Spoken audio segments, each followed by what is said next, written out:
A warm welcome to all dear students to this new session, and the subject is human resource planning. I welcome first of all of you to this fifth semester, and I wish all the best to all of you dear students. Now this week we will pick up with the initial aspects of the subject of human resource planning, right? Human resource development, the very first topic being human resource planning, that is the first unit and the second unit.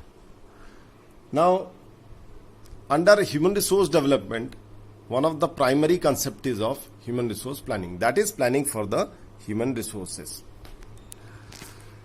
Now when we talk of resources, so human beings are being treated or taken as a resource, like man, material, method, money, market. You might have known these things.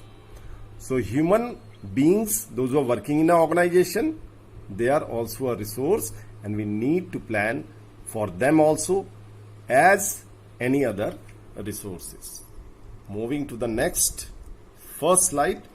What is manpower or human resource planning? These are interchangeably used. We say manpower planning or human resource planning, they are the same.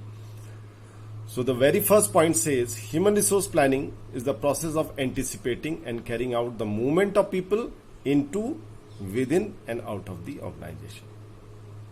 So what we are planning for? We are planning with respect to anticipation of. Anticipation means that we are expecting what is the need of the human resources in future, that is anticipation, and carrying out the movement of the people into the organization. By into we mean people coming from outside into our organization, that is through recruitment method. Within the organization, like somebody, let's say a company is having two branches, one in Dehradun, one in Delhi.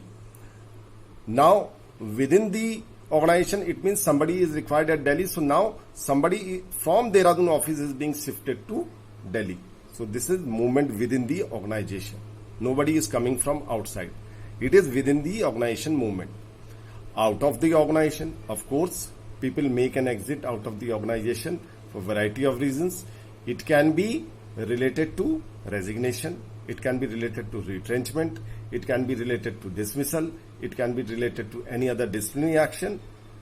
So the whole, all in all, you have to understand that people continuously are coming into the organization. They are moving within the organization. And of course, they are getting out of the organization as well.